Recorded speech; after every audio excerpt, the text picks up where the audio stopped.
നമസ്കാരം. കൈമുട്ടിന് ഇടയ്ക്കിടെ വേദന വരാറുണ്ടോ? ചിലപ്പോൾ ഒരു ചായക്കപ്പ് എടുക്കുമ്പോഴോ എന്തെങ്കിലും എഴുതുമ്പോഴോ അല്ലെങ്കിൽ കമ്പ്യൂട്ടർ ഉപയോഗിക്കുമ്പോഴോ കൈമുട്ടിന്റെ പുറംഭാഗത്ത് ഒരു വേദന. എങ്കിൽ ഇന്നത്തെ നമ്മുടെ ഈയൊരു വിശദമായ ചർച്ച നിങ്ങൾക്ക് വളരെ ഉപകാരപ്രദമായിരിക്കും. നമ്മളിന്ന് സംസാരിക്കുന്നത് ടെന്നീസ് എൽബോ എന്നറിയപ്പെടുന്ന ഒരു സാധാരണ അവസ്ഥയെക്കുറിച്ചാണ്. ഇതിന്റെ ശരിക്കുള്ള പേര് ലാറ്ററൽ എപ്പിക്കോണ്ടിലൈറ്റിസ് എന്നാണ്. പക്ഷെ പേര് കേട്ടിട്ട് ഇത് ടെന്നീസ് കളിക്കുന്നവർക്ക് മാത്രം വരുന്ന ഒന്നാണെന്ന് കരുതരുത് കേട്ടോ. കൈമുട്ട് വേദനയുമായി ഡോക്ടറെ കാണാൻ വരുന്നവരിൽ ഏറ്റവും കൂടുതലായി കണ്ടുവരുന്ന ഒരു കാരണം ഇത് തന്നെയാണ്. അപ്പം നമ്മളിന്ന് ഇതിന്റെ പിന്നിലെ കാരണങ്ങൾ, ഇതാർക്കൊക്കെ വരാം, ലക്ഷണങ്ങൾ എങ്ങനെ തിരിച്ചറിയാം, ഡോക്ടർമാർ ഇതെങ്ങനെയാണ് കണ്ടെത്തുന്നത്, ഇതിന് പരിഹാരമുണ്ടോ, ഭേദമാകാൻ ഏകദേശം എത്ര സമയമെടുക്കും, അങ്ങനെയുള്ള കാര്യങ്ങൾ കുറച്ചുകൂടി ആഴത്തിൽ മനസ്സിലാക്കാൻ ശ്രമിക്കാം. അതെ. അപ്പോൾ നിങ്ങൾ പതിവായി വ്യായാമം ചെയ്യുന്ന ആളാണെങ്കിൽ, അല്ലെങ്കിൽ കൈകൾക്ക് ആയാസം കൊടുക്കുന്ന ജോലി ചെയ്യുന്ന ഒരാളാണെങ്കിൽ, അതുമല്ലെങ്കിൽ സ്വന്തം ശരീരത്തെക്കുറിച്ച് അറിയാൻ താൽപ്പര്യമുള്ള ഒരാളാണെങ്കിൽ ഈ സംഭാഷണം ശ്രദ്ധിക്കുക. നമുക്ക് തുടങ്ങാമല്ലേ? എന്താണ് അടിസ്ഥാനപരമായി ഈ ടെന്നീസ് എൽബോ? ഈ പേര് സൂചിപ്പിക്കുന്നതിനപ്പുറം എന്താണ് ഇതിന്റെ ഒരു ശാസ്ത്രീയ വശം? ഇതൊരു ഓവർയൂസ് ഇഞ്ചുറിയാണ്.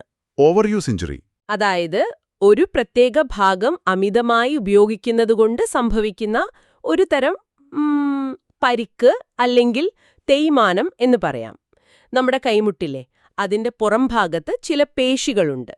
ഈ പേശികളെ എല്ലുമായി ബന്ധിപ്പിക്കുന്ന ചില നാരുകൾ പോലെയുള്ള ഭാഗങ്ങളുണ്ട്.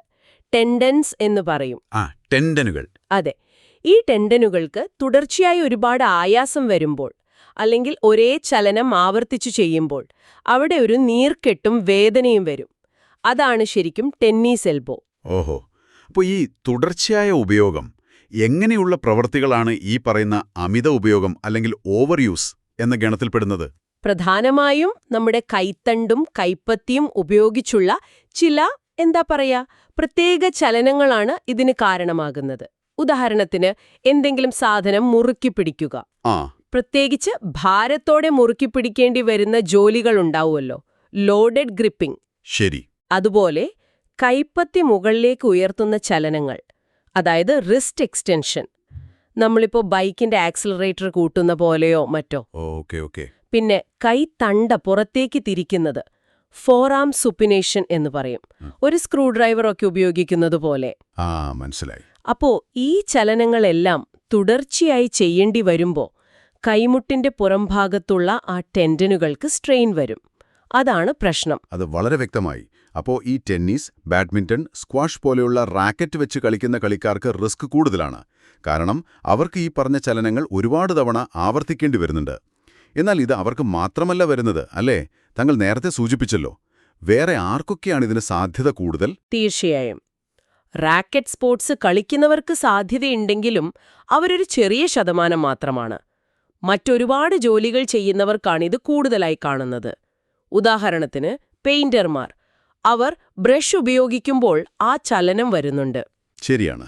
മരപ്പണിക്കാർ ചുറ്റികയും സ്ക്രൂ ഡ്രൈവറുമൊക്കെ ഉപയോഗിക്കുമ്പോൾ, പ്ലംബിംഗ് ജോലി ചെയ്യുന്നവർ, ഇറച്ചി വെട്ടുന്നവർ, പാചകക്കാർ കനമുള്ള പാത്രങ്ങൾ എടുക്കുമ്പോഴും തുടർച്ചയായി അരിയുകയോ മറ്റു ചെയ്യുമ്പോഴും വരാം. സംഗീതോപകരണങ്ങൾ വായിക്കുന്നവർക്കും വരാം, പ്രത്യേകിച്ചു വയലിൻ പോലെയുള്ളവ. എന്തിനേറെ മണിക്കൂറുകളോളം കമ്പ്യൂട്ടർ മൗസും കീബോർഡും ഉപയോഗിക്കുന്ന IT പ്രൊഫഷണൽസ്, അവർക്കും ഇത് സാധാരണമാണ്. അപ്പോ കൈത്തണ്ടയ്ക്കും കൈമുട്ടിനും തുടർച്ചയായി ആയാസം വരുന്ന ഏത് ജോലിയും ഒരു കാരണമാകാം. അതെ, അതാണ് പ്രധാന പോയിന്റ്. ശരി, അത് വളരെ പ്രധാനപ്പെട്ട ഒരു കാര്യമാണ്. അപ്പോൾ ജോലി ചെയ്യുന്നവരും അല്ലാത്തവരും ഒരുപോലെ ശ്രദ്ധിക്കണം. ഇനി ഇതാരെയാണ് കൂടുതലായി ബാധിക്കുന്നത്? സ്ത്രീകളിലാണോ പുരുഷന്മാരിലാണോ കൂടുതൽ? പ്രായം ഒരു ഘടകമാണോ ഇതിൽ? ഇനി ലിംഗഭേദം നോക്കിയാൽ സ്ത്രീകളിലും പുരുഷന്മാരിലും ഇത് ഏകദേശം ഒരുപോലെയാണ് കാണുന്നത്. ഒരാൾ സ്ത്രീ ആയതുകൊണ്ടോ പുരുഷനായതുകൊണ്ടോ ഇതിന് സാധ്യത കൂടുകയോ കുറയുകയോ ചെയ്യുന്നതായിട്ട് അങ്ങനെ കാര്യമായ വ്യത്യാസമില്ല. എന്നാൽ പ്രായം അതൊരു പ്രധാന ഘടകമാണ്.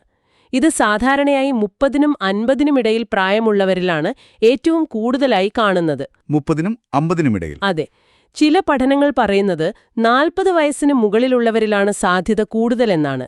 ഒരുപക്ഷെ പ്രായം കൂടുന്തോറും നമ്മുടെ ശരീരത്തിലെ ടെൻഡനുകളുടെ സ്വഭാവത്തിൽ ചില മാറ്റങ്ങൾ വരുന്നതുകൊണ്ടാവാം ഇത്. അവയുടെ ആ ഒരു ഇലാസ്റ്റിസിറ്റി കുറയുന്നതും ചെറിയ ആഘാതങ്ങളെപ്പോലും താങ്ങാനുള്ള ശേഷി കുറയുന്നതും ഒരു കാരണമായിരിക്കാം. ഓക്കെ. അപ്പോൾ പ്രായം കൂടുമ്പോൾ കുറച്ചുകൂടി ശ്രദ്ധിക്കണം. ഈ പ്രായവും ചെയ്യുന്ന ജോലിയുമല്ലാതെ മറ്റ് അപകടസാധ്യതാ ഘടകങ്ങൾ, അതായത് റിസ്ക് ഫാക്ടേഴ്സ് വല്ലതുമുണ്ടോ? നമ്മുടെ ജീവിതശൈലിയുമായി ബന്ധപ്പെട്ട എന്തെങ്കിലും കാര്യങ്ങൾ ഇതിനെ സ്വാധീനിക്കുമോ? ഉണ്ട്. ചില ജീവിതശൈലി ഘടകങ്ങളും ഇതിന്റെ സാധ്യത കൂട്ടാൻ സാധ്യതയുണ്ട്. ലഭ്യമായ വിവരങ്ങൾ വെച്ച് നോക്കുമ്പോൾ പുകവലി ഒരു റിസ്ക് ഫാക്ടറായി പറയുന്നുണ്ട്. അതുപോലെ അമിതവണ്ണമുള്ളവരിലും ടെന്നീസ് എൽബോ വരാനുള്ള സാധ്യത കൂടുതലായി കാണുന്നുണ്ട്. ഓക്കെ. ഇതിന്റെയൊക്കെ പിന്നിൽ ശരീരത്തിലെ ഒരു പൊതുവായ നീർക്കെട്ട്, അതായത് ഇൻഫ്ലമേഷൻ അല്ലെങ്കിൽ മെറ്റബോളിക് മാറ്റങ്ങളൊക്കെ ഒരു പങ്കുവഹിക്കുന്നുണ്ടാവാം. അതോടൊപ്പം തന്നെ ചെയ്യുന്ന പ്രവൃത്തിയുടെ സ്വഭാവം വളരെ പ്രധാനമാണ്. ദിവസേന 2 മണിക്കൂറിൽ കൂടുതൽ ഒരേപോലെയുള്ള കൈചലനങ്ങൾ ആവർത്തിച്ചു ചെയ്യേണ്ടി വരുന്ന ജോലികൾ. 2 മണിക്കൂറിൽ കൂടുതൽ? അതെ, അങ്ങനെയുള്ള റിപ്പിറ്റേറ്റീവ് മൂവ്മെന്റ്സ് ഒരു പ്രധാന റിസ്ക് ഫാക്ടറാണ്. അതുപോലെ കഠിനമായ ശാരീരികാധ്വാനം ആവശ്യമുള്ള ജോലികൾ, പ്രത്യേകിച്ചും 20 കിലോഗ്രാമിൽ കൂടുതൽ ഭാരമുള്ള വസ്തുക്കളൊക്കെ സ്ഥിരമായി എടുക്കുകയോ കൈകാര്യം ചെയ്യുകയോ ചെയ്യേണ്ടി വരുന്ന ജോലികൾ, വിഗറസ് ആക്ടിവിറ്റി, അതും റിസ്ക് കൂട്ടുന്നുണ്ട്. വളരെ പ്രധാനപ്പെട്ട കാര്യങ്ങളാണിതൊക്കെ. അപ്പോൾ ആർക്കൊക്കെ വരാം, എന്തുകൊണ്ട് വരാം എന്നതിനെക്കുറിച്ച് ഇപ്പം നല്ലൊരു ധാരണ കിട്ടി. ഇനി ഒരാൾക്ക് ഈ പ്രശ്നമുണ്ട് എന്ന് കരുതുക. അതെങ്ങനെയാണ് തിരിച്ചറിയുക? എന്തൊക്കെയാണ് ഇതിന്റെ പ്രധാന ലക്ഷണങ്ങൾ? വേദനയുടെ തുടക്കം എങ്ങനെയായിരിക്കും സാധാരണ? സാധാരണയായി വേദന പതുക്കെയാണ് തുടങ്ങുന്നത്. ഡോക്ടർമാർ ഇതിനെ ഇൻസീഡിയസ് ഓൺസെറ്റ് എന്ന് പറയും. അതായത് പെട്ടെന്നൊരു ദിവസം ഭയങ്കര വേദനയായിട്ടല്ല ഇത് തുടങ്ങുക, മറിച്ച് ചെറിയൊരു വേദനയായിട്ട് തുടങ്ങും, പിന്നെ അത് പതിയെ പതിയെ കൂടി വരുന്ന ഒരു രീതിയാണ് സാധാരണ കാണാറ്. ചിലപ്പോൾ തുടങ്ങിയിട്ട് ആഴ്ചകളോ മാസങ്ങളോ കഴിഞ്ഞിട്ടായിരിക്കാം ആൾക്കാർ ഇതിനെ കാര്യമായിട്ട് ശ്രദ്ധിക്കുന്നത് പോലും. ഓക്കെ. എന്നാൽ നമ്മൾ വിശദമായി ചോദിക്കുമ്പോൾ പലപ്പോഴും രോഗിക്ക് കൈമുട്ടിന് അമിതമായ ആയാസമുണ്ടായൊരു സാഹചര്യം ഓർത്തെടുക്കാൻ പറ്റാറുണ്ട്.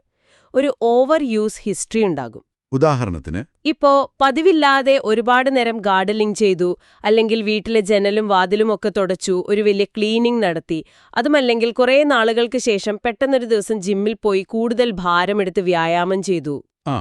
അങ്ങനെയൊക്കെ ചെയ്തതിനു ശേഷം 1-2 ദിവസം കഴിഞ്ഞ് വേദന തുടങ്ങിയതായി അവർക്ക് ഓർമ്മയുണ്ടാവും. അപ്പോൾ പതിവില്ലാത്തൊരു പ്രവൃത്തിക്ക് ശേഷമാണ് ഇത് പലപ്പോഴും ശ്രദ്ധയിൽപ്പെടുന്നത്.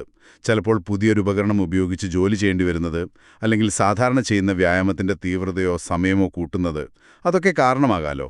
തീർച്ചയായും അതൊക്കെ കാരണമാകാം. ചില സന്ദർഭങ്ങളിൽ ഒരു പ്രത്യേക സംഭവത്തിന് ശേഷവും ഇത് പെട്ടെന്ന് തുടങ്ങാം. അതിനെ അക്യൂട്ട് ഇഞ്ചറി എന്ന് പറയാം. ഉദാഹരണത്തിന്, ഭാരമുള്ള ഒരു പെട്ടി പെട്ടെന്ന് എടുത്തുയർത്തിയപ്പോൾ കൈമുട്ടിലൊരു ക്ലിക്ക് പോലെ തോന്നി, അല്ലെങ്കിൽ ഒരു വേദന വന്നു, അത് പിന്നീട് മാറിയില്ല, അല്ലെങ്കിൽ ടെന്നീസ് കളിക്കുമ്പോൾ ഒരു ബാക്ക് ഹാൻഡ് ഷോട്ട് അടിച്ചപ്പോൾ നല്ല വേദന തോന്നി.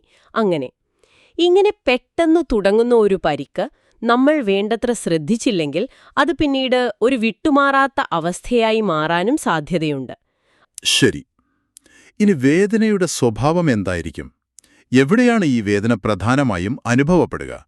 എപ്പോഴാണിത് കൂടുന്നത്, എപ്പോഴാണ് കുറയുന്നത്?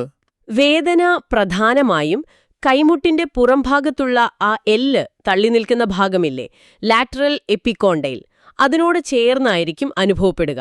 ചിലർക്ക് ആ വേദന അവിടുന്ന് തുടങ്ങി കൈത്തണ്ടിലേക്ക് താഴോട്ട് കുറച്ചു ദൂരം വ്യാപിക്കുന്നതായും തോന്നാം. ഏറ്റവും പ്രധാനം കൈമുട്ടുപയോഗിക്കുമ്പോഴാണ് വേദന കൂടുന്നത്. അതായത് എന്തെങ്കിലും മുറുക്കി പിടിക്കുമ്പോൾ, ഭാരമുള്ള വസ്തുക്കൾ ഉയർത്തുമ്പോൾ, വാതിൽ തുറക്കുമ്പോൾ, ഹാൻഡ്ഷേക്ക് കൊടുക്കുമ്പോൾ, ചിലപ്പോൾ കമ്പ്യൂട്ടർ മൗസ് പിടിക്കുമ്പോൾ പോലും വേദന കൂടാം. വിശ്രമിക്കുമ്പോഴോ? കൈക്ക് പൂർണ്ണ വിശ്രമം നൽകുമ്പോൾ വേദന കുറയുന്നതായാണ് സാധാരണ കാണാറ്.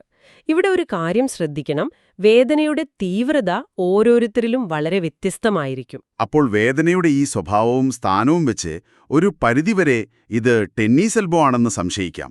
ഡോക്ടറെ കാണുമ്പോൾ അവർ നടത്തുന്ന ശാരീരിക പരിശോധനയിൽ എന്തൊക്കെയാണ് പ്രധാനമായും ശ്രദ്ധിക്കുക? കൈമുട്ടിന്റെ പുറംഭാഗത്തുള്ള ആ എല്ലിൽ, ലാറ്ററൽ എപ്പിക്കോണ്ടൈൽ, പതിയെ ഒന്ന് തൊടുമ്പോൾ തന്നെ രോഗിക്ക് നല്ല വേദന അനുഭവപ്പെടും. രസകരമായൊരു കാര്യം, ഞാൻ നേരത്തെ സൂചിപ്പിച്ച പോലെ ചിലപ്പോൾ ഏറ്റവും കൂടുതൽ വേദന കൃത്യം ആ എല്ലിന് മുകളിലായിരിക്കില്ല.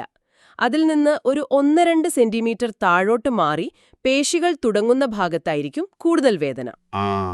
അപ്പോൾ ലക്ഷണങ്ങളും ഈ ശാരീരിക പരിശോധനകളും മാത്രം മതിയോ സാധാരണയായി രോഗനിർണയം നടത്താൻ, അതോ എക്സ്റേ, MRI സ്കാൻ പോലുള്ള വിശദമായ പരിശോധനകൾ മിക്കവാറും എല്ലാവർക്കും ആവശ്യമായി വരുമോ? അവിടെയാണ് ഒരു സന്തോഷവാർത്ത. ടെന്നസ് എൽബോയിന്റെ രോഗനിർണയം പ്രധാനമായും ഒരു ക്ലിനിക്കൽ ഡയഗ്നോസിസ് ആണ്. Clinical diagnosis. അതെ, അതിന്റെ അർത്ഥം രോഗിയുടെ ലക്ഷണങ്ങൾ വിശദമായി ചോദിച്ചു മനസ്സിലാക്കുന്നതിലൂടെയും ഡോക്ടർ ശ്രദ്ധയോടെ നടത്തുന്ന ശാരീരിക പരിശോധനയിലൂടെയും തന്നെ ഭൂരിഭാഗം കേസുകളിലും ഈ രോഗം ഏറെക്കുറെ ഉറപ്പിച്ചു പറയാൻ സാധിക്കും. അതുകൊണ്ട് സാധാരണഗതിയിൽ ടെന്നീസ് എൽബോ ആണോ എന്ന് സ്ഥിരീകരിക്കാൻ വേണ്ടി മാത്രം എക്സ്റേ, MRI, അൾട്രാസൗണ്ട് പോലുള്ള ഇമേജിംഗ് പരിശോധനകളുടെ ആവശ്യമില്ല. ഓക്കെ, അത് രോഗികൾക്ക് വലിയൊരു ആശ്വാസമാണ്. അനാവശ്യമായ ടെസ്റ്റുകൾ ഒഴിവാക്കാമല്ലോ. ഇനി എല്ലാവർക്കും അറിയാൻ ഏറ്റവും താൽപ്പര്യമുള്ള കാര്യത്തിലേക്ക് വരാം. ഇതിന്റെ ചികിത്സ എങ്ങനെയാണ്? ഇത് പൂർണ്ണമായി ഭേദമാകുന്ന ഒരു അസുഖമാണോ? ഇതിന്റെ ഒരു പ്രോഗ്നോസിസ്, അതായത് രോഗശമന സാധ്യത എത്രത്തോളമുണ്ട്? ടെന്നീസ് എൽബോയുടെ കാര്യത്തിൽ പ്രോഗ്നോസിസ് അല്ലെങ്കിൽ രോഗം ഭേദമാകാനുള്ള സാധ്യത പൊതുവെ വളരെ നല്ലതാണ്. അത് കേൾക്കുമ്പോൾ തന്നെ ഒരു ആശ്വാസം. അതെ, ഇതൊരു പേടിക്കേണ്ട അസുഖമൊന്നുമല്ല. കൃത്യമായി ശ്രദ്ധിക്കുകയും ചികിത്സിക്കുകയും ചെയ്താൽ ഭേദമാക്കാവുന്നതേ ഉള്ളൂ.